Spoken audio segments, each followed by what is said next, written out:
Hey guys, welcome back to Etheria Restart. In this video, we're going to be talking about rerolls and tier list going into the final beta. This is not going to be a serious, sweaty guide by any means because it is only the beta. I will be doing streaming of the launch of the beta and stuff like that if you guys are interested and want to get involved. But this is just sort of more of a good way to look at different characters, talk about the reroll process for those that are super sweaty, and then obviously we'll go harder on much more concise guides closer to the global launch, because obviously this one is still just the beta. Now, the first thing is, will I be rerolling in the beta? No, I will not. We've got the pre-download available now, and there is no guest login. I can't be bothered doing email rerolls for a beta. That's just me personally, so I'm not going to bother. Just note, with rerolls, if you do decide to do it, and obviously I'll update this at global if anything changes, through my playthrough on the test build, it took me about 15 minutes. That was with the game crashing once, so you got to be very quick on the skips. Make sure you don't get into any battles that you don't have to. Make sure you're doing the ambushing properly, and yeah, you can get to the stage where you unlock your summons in about 15 minutes, which is not too bad. That leads me into what should you be rerolling for. As I mentioned in one of my previous videos, there will be the beginner 40 pull banner. From that one, I would be taking Tiamat, but if you are rerolling, you've got the option of rerolling on this banner to get yourself a Freya, which is really solid, or you can reroll on the permanent banner and try and get yourself one of these light dark units. The big ones for me personally, my favorite is Lily. A lot of people would probably aim for Heinrich because he's just good everywhere. Like a PvE progression, his passive to be able to strip buffs, put block buffs, heal block. He's just got so much utility behind him for just general progression. Also really good in PvP, so a lot of people may go for him as their main target. For me, Lily in the normal arena was just huge, and getting those extra rewards is massive. Also, as we get more characters with good basic attack, Lily just gets better in the real-time arena as well. Doki is a great option for just everywhere across the board as well. She's also just a great RTA unit. She has great versatility in her kit. She has cleansing, cooldown reductions, gauge boosting, all that sort of stuff. Messiah is another one that is massive. He got a buff, ignores AoE, big nuke, ignores I think 70% of defense it is now, and also gives himself invincibility plus a really big single target nuke as well. So he's pretty solid too. But like I said, if you're rerolling for a light dark unit, you have to do it on the standard banner and hope you get an early SSR, and then hope that it's the 0.25% chance that it is one of the light dark units. So those are your two processes. The simple one is just going to be reroll for Freya. Pretty good start. Then pick up Tiamat from your selector, and then you should be good to go. Now, there is definitely other options from your selector. My general, like I said, I'm not trying to dive too deep into it because it is just the beta. My general recommendation, if you want a fun, easy playthrough, just pick up Tiamat. You should be pretty good, but there is definitely other options, and that's what we'll talk about when we look to the tier list. So if we go over here to, if I can find the screen that I'm looking for, I think it's this one. Hey, there it is. My head's kind of in the really wrong position here, but it is what it is. So over on Prydwen, they do have a tier list made. Just keep in mind, this is very early days, so there is a lot of subject to change in this kind of stuff. They've got it in all different categories. Over here, you've got the PvE and other campaign and other PvE, Aurora, Doki, and Terra. They're your three gear farms. I'm assuming they might even do some for the shell farms as well, but you know, that's down the road. The bosses, I'll do boss guides as we get there. It's basically just look at the mechanics of the boss. Make sure you don't bring someone that's weak element, because being weak element against these bosses is just basically impossible. Like if you look at any of the bosses, you'll see like the bottom tier is all characters of the weak affinity element. So you can see all these are green. And it's just pretty much the way it goes. If you look at Terra, for instance, you know, Tiamat's kind of seen as top tier everywhere. You see every blue unit goes into tier 5 because you get heavily penalized for being the wrong element. So that's the bosses. I'm not going to stress too much on them. I'll do progression guides for those and stuff like that. Your new bosses, we've got the PvP for the AI version and then PvP for the real-time arena version, because obviously real-time arena, you got pick bands, you know who's going to have your core synergies. Some of the cleave type units may be higher over here because you can sort of set that up for PvP in the AI and stuff like that. But like I said, if you do want to take a look at just some general, you know, stuff around tier lists and stuff like that, Prydwen do have a really good basis over here. Massive shout out to Glorp and Big Bear. They've been doing a truckload of work with the Prydwen team as well. So massive shout out to all them for all the work they've been doing into getting the site up and ready. There's a bunch of guides over here and stuff as well if you guys want to go get a general look at the game. But once again, let's jump into the tier list and have a talk. And this is just basically so we can talk a little bit about some of the different characters. Nothing too sweaty. Not trying to tell you you need this unit for this. Nah, it's just like, let's just take a look. You can get an idea of what the units do. Old mate here, Born. I think it's Born. Dude, I feel like when there's silent letters, let's face it, if it's any name, I'm going to suck. He's got this very unique thing where at the start of battle, he's going to increase his max HP based on his attack, and then all of his attacks are going to do extra damage based on his HP, but he cannot crit. Dude can hit like an absolute truck though, but that's pretty much what he does. Like that's his thing. It's the damage without much support in general. Now, Gray is a guy that we all get for free at like the start tutorial.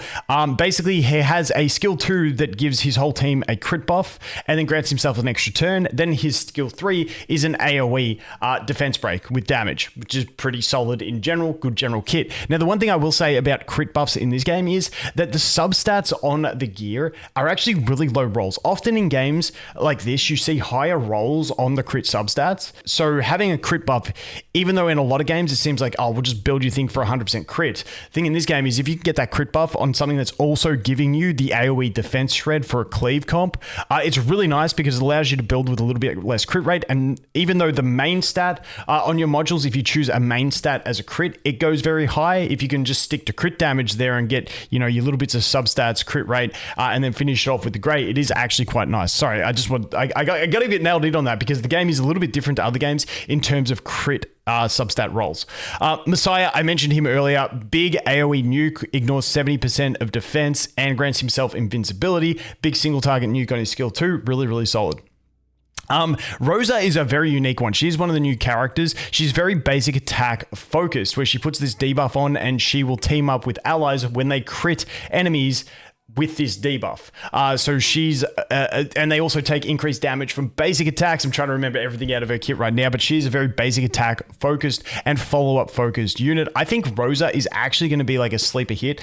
I mean, she's in tier 0, so obviously she's rated quite well, but I mean, she was one of those ones when I first read her kit, I was like, I think she's going to be really good, and she has tested out to be pretty decent. As I mentioned with Heinrich, you can see he's got tier 0s across the board. He is neutral element, which means he doesn't have one boss that he is weak against. His kit is that he passively, every time he hits an enemy, has a 50% chance to dispel a buff, which is massive. And then on top of that, he has block buffs, he has heal block. He's just got a really solid kit, and keep in mind that's with each hit. So his AoE, his ultimate, is a multi-hitter as well, hits 3 times. So really good for dispelling, blocking buffs, interrupting your team. Really good in all PvE situations, because let's face it, there's always a PvE situation where you need to strip the boss. If you look to the Terror boss, which is this one here, you need to strip this guy. You need to strip him and you need to cleanse his debuffs. So, you know, having a Heinrich to strip those buffs that he has and block them, really nice. I believe he has a cleanse as well. So, you know, the boss has a cleanse, but in general, just being able to strip those passively without having to wait for a skill cooldown is huge. It's just really good on AI auto and stuff like that. Then we have Hellkid. Hellkid, really nice. He's attack-based scaler, and he has a shield, a massive shield based on his attack. So you can build him with all attack. You can go for some crit builds. I liked building him all attack. And it's going to give your whole team a shield that when the shield is active, also gives them immunity, which is a really nice effect. His basic attack also has, when fully skilled, a 50% chance to stun the enemy on single target, which is honestly really disruptive in RTA combined with the immunity and shield that he brings. Really, really nice character in general. Then we have Chiaki. Once again, I suck at names. She is like your budget gauge booster. She has a gauge boost with an attack buff. Then she has a passive where at the start of turn 3 allies, she will give the attack buff. And with this one, she basically, if they already have the attack buff, she'll give them an extra buff where it increases the... Dude, I got to double check what it is. I just know it's an extensive buff, so let's check it here. Immune to turn meter reduction effects, and at the end of their own turn, increases turn meter of allies. So it's going to stop them getting turn meter reductions and also give their whole team a turn meter at the end of their turn. But basically, she's around gauge boosting, and attack buffing is her general thing. Now, she is going to be an SR that is going to be on the Freya banner as well as a rate up SR. So hopefully a lot of people will get her, which is going to be really nice. Doki, she's got her third skill is like a triple hitter on allies, which increases their turn gauge. But it does like the lowest ally. So it's like, say allies here, like the first hit will go here, increase their gauge, they'll get above, then the next one will go here, then it kind of just always, each hit is going to target the lowest ally with gauge. So it's not a reliable like speed nuking gauge boost because it's just not like everyone gets brought up. It's like individually, but it's really nice. She also has a buff for herself where when an ally takes an action, if they have debuffs, she will consume one of her stacks to cleanse up to 3 debuffs on that ally, which is like just passive cleansing is huge. She also has cooldown reductions on her skill 2, so she's going to be doing those cooldown reductions as well. And she has a unique buff that's going to increase the damage of allies as well. So Doki, really nice one. Once again, tier 0 everywhere, tier 0.5 in the Doki, because that's more of an AoE focused fight, but I think she's still great across the board. Great LD unit if you do pick her up. Then we have Freya being our first limited banner. You can see the one area where she's weak in because she has an element, so she's going to be weak against something. Honestly, Freya was one of those ones, I was like, I'm not too sure until I played her.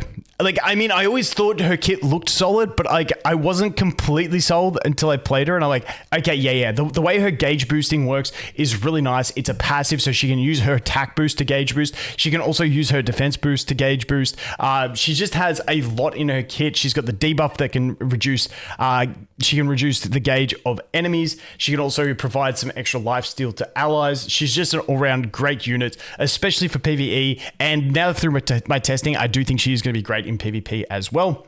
All right, now we're talking about Lily. I'm doing a retake on this because I realized I spoke about Lily for 6 minutes alone, and that is just way too sweaty for one character to talk about. So I'm going to paraphrase this a little bit better. So Lily, she was my favorite LD from the beta. Amazing in the arena. She puts a buff on a single ally, which gives them a boost, lets them act, which is really good with Tiamat. You boost, you get the taunt off really nice, so you can pop the shield. And then it applies this twin trick to them, where every time Lily uses, and her skill 2, along with doing that, also gives her whole team a speed boost. But yeah, then her basic attack, whenever she attacks, the ally with twin trick will follow up with her. This is what makes her so good in PvP when paired with things like Tiamat, when paired with things like Hellkid. I think it may even be great with things like Rosa because it's like she's more basic attack focused. So I think that could be a thing. I haven't tested it, but yeah, in the beta it was Hellkid and Tiamat. Really amazing because when Tiamat transforms, it just means every time Lily does a basic attack, Tiamat is AoE nuking, which is nuts. Or anytime she basic attacked, if she's paired with Hellkid, Hellkid is going to follow up with his 50% chance to stun an enemy. Really, really nice. She also has a skill 3, which can put enemy skills on cooldown. There's more to a kit, but like I said, I went way too ham on it, so that's the TLDR version of Lily. Moving on from that, we have Sukiomi. She's one I'm really excited for. She has the 100% gauge boost for an ally, which is really nice. She has cooldown reductions. She has defense-based damage, AoE damage. I think she's going to be an absolutely amazing RTA unit, which I'm super excited for. And there is actually a budget version of her that we all get for free. Actually, do we get him for free? Is he one of the starting? I think he's one of the starting units. It gets rated pretty poorly here, but like I said, I think this tier list is still a work in progress because this guy, I just want to jump in because I really liked this guy in the beta as like a budget RTA option, just so you guys, I'm not just looking at the high rarity units. It grants an ally 100% turn meter and attack up and reduces cooldown of all anima's skills, all of that anima, so it's only a single target cooldown reduction of all of their skills by 1 turn. Then he also has an AoE with a 35% gauge reduce and a 35% chance to stun.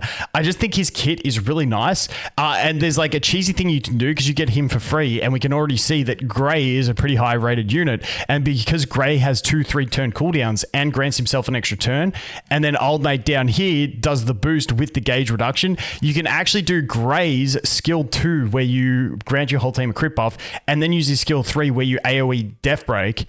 Then you can boost him back up with this guy, and now he has an attack buff, and now he can play his crit buff because the cooldown got reduced, and do his AoE nuke again. It's a cool little free-to-play strategy, something to think about when you guys jump in if you're looking for a budget like AoE, like a budget arena nuking comp or something like that. It's a bit of fun, but yeah, like basically, Sukiomi, I got really excited for. There's a budget option of her who is not as good, but it's another option that you can take along as well. All right, I can't believe it. I got to edit this bit in because I realized I finished the video and I forgot about Linglor and Tiamat. And Tiamat's my girl. You guys know this little sustain column got lost over here. First of all, Linglor, you get her free after 7 days of logins, provided you do the missions, the very simple missions to get her. Huge healer.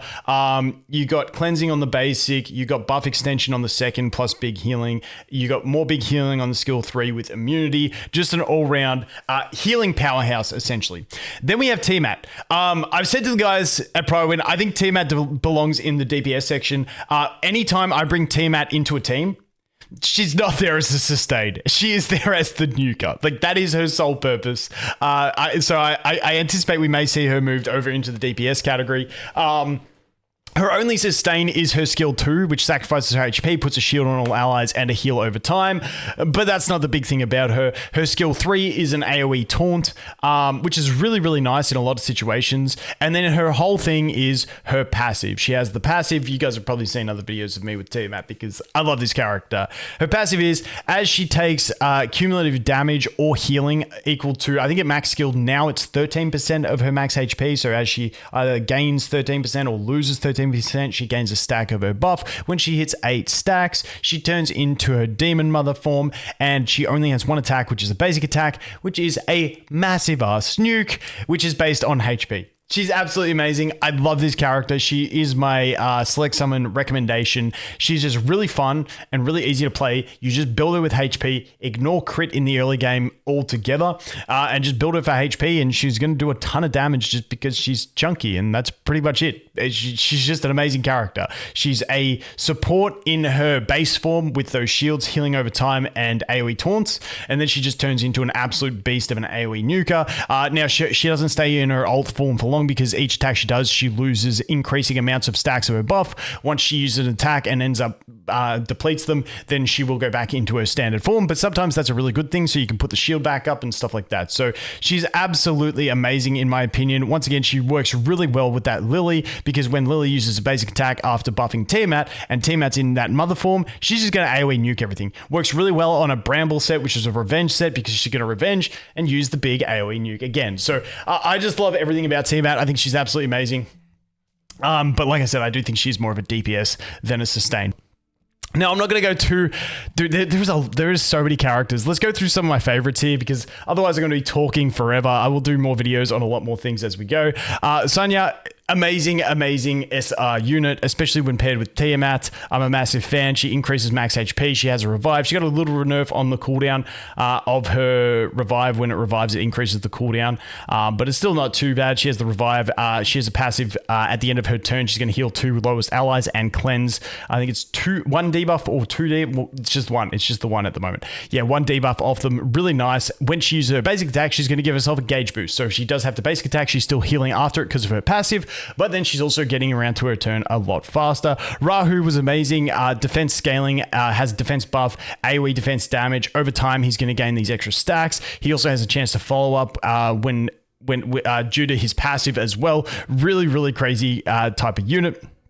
Beonton has the buff. I think she got a buff in from the last beta where now her specific buff can't be removed, which is a buff that if she has it, when her turn comes, she just revives an ally or as many allies as she has stacks, which is really nice.